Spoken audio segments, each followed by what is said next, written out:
नमस्कार। जेन कैम की किताब यूनिकॉर्न टीम एक बहुत ही दमदार आइडिया पर आधारित है कि कमाल की टीमें मिलती नहीं है, उन्हें बनाया जाता है। तो आज का ये विश्लेषण इसी कला को समझने के बारे में है कि कैसे कोई भी लीडर एक ऐसी टीम बना सकता है जो वाकई में असाधारण हो। चलिए शुरू करते हैं। कभी ऐसा महसूस होता है कि एक टीम में टैलेंट तो बहुत है, लेकिन फिर भी कोई अनदेखी ताकत उसे आगे बढ़ने से रोक रही है। जेन कैम इसी सवाल की तह तक जाती हैं और बताती हैं कि क्यों बेहतरीन टीमें भी अक्सर अपनी पूरी क्षमता तक नहीं पहुंच पाती। तो ये यूनिकॉर्न टीम आखिर है क्या? देखिए, यहाँ यूनिकॉर्न का मतलब किसी एक अकेले स्टार परफॉर्मर से नहीं, बल्कि ये एक ऐसी पूरी टीम है जिसे जानबूझकर मुश्किल से मुश्किल हालात में टिके रहने, क्रिएटिव होने और शानदार नतीजे देने के लिए डिजाइन किया गया है। और सबसे मजेदार बात, ऐसी टीमें किस्मत से नहीं बनती, उन्हें बनाया जा सकता है। तो सवाल ये उठता है कि अगर ऐसी टीमें बनाई जा सकती हैं तो हमें रोकता क्या है? जवाब है 5 ऐसे आम जाल जिनमें अच्छे से अच्छे लीडर्स भी फंस जाते हैं। ये वो गलतियां हैं जो हम अनजाने में करते हैं और टीम की असली ताकत को खत्म कर देते हैं।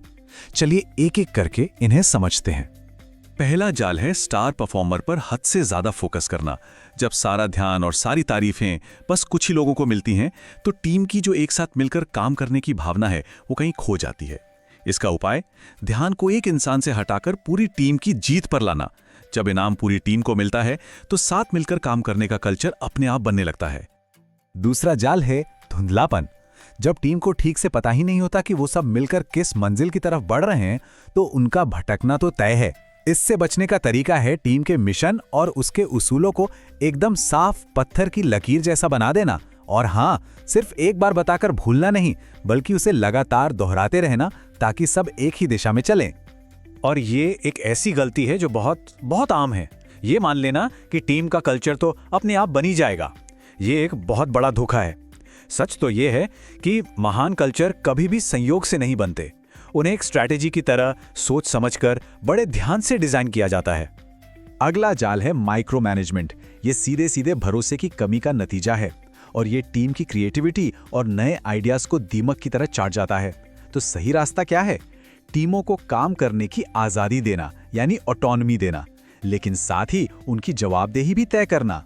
जब ये दोनों चीजें साथ साथ चलती हैं तो टीम खुद जिम्मेदारी उठाना सीख जाती है।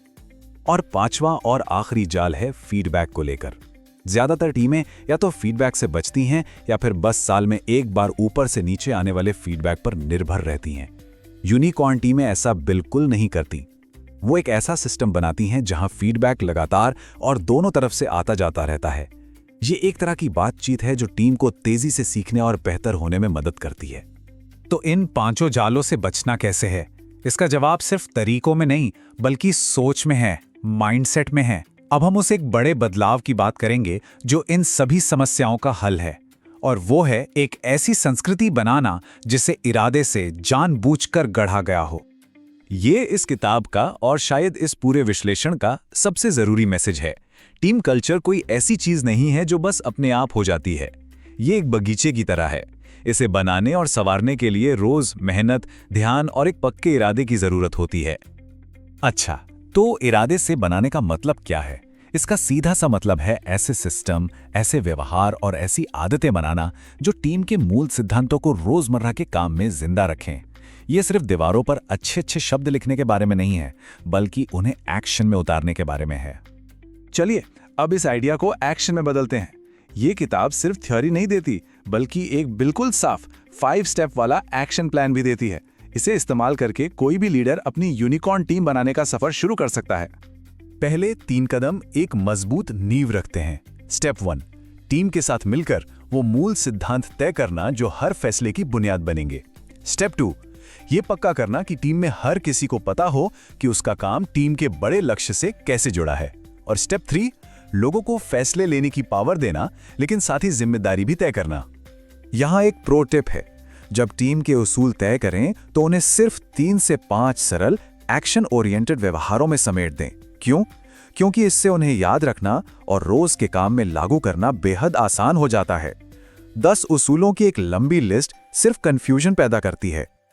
जब वो नींव तैयार हो जाए तो अगले 2 कदम उस पर एक मजबूत इमारत खड़ी करते हैं। चौथा कदम है कल्चरल रिचुअल्स बनाना, ये छोटी छोटी नियमित आदतें हैं जो टीम के उसूलों को रोजमर्रा की जिंदगी का हिस्सा बना देती हैं। और पांचवा कदम, एक ऐसा फीडबैक सिस्टम लागू करना जो टीम को लगातार सीखने और बेहतर होने के लिए उकसाए।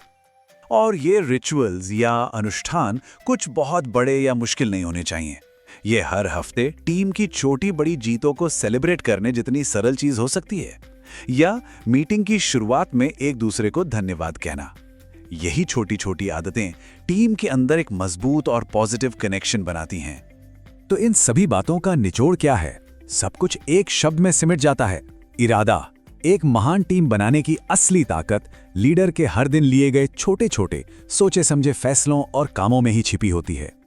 और ये एक ऐसी बात है जिसे हमेशा याद रखना चाहिए। हम अक्सर कमाल की टीमों को देखकर सोचते हैं कि वो किस्मत से बन गई, लेकिन सच तो ये है कि हर असाधारण टीम के पीछे एक लीडर होता है जिसने उसे सोच समझकर, मेहनत और सही रणनीति से गढ़ा है, बनाया है। इस विश्लेषण के आखिर में बस एक सवाल सोचने के लिए है।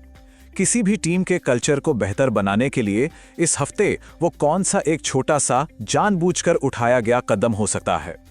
क्योंकि महान टीमें किसी एक बड़े धमाके से नहीं बनती, वे हर रोज एक एक इरादे वाले काम से बनती हैं।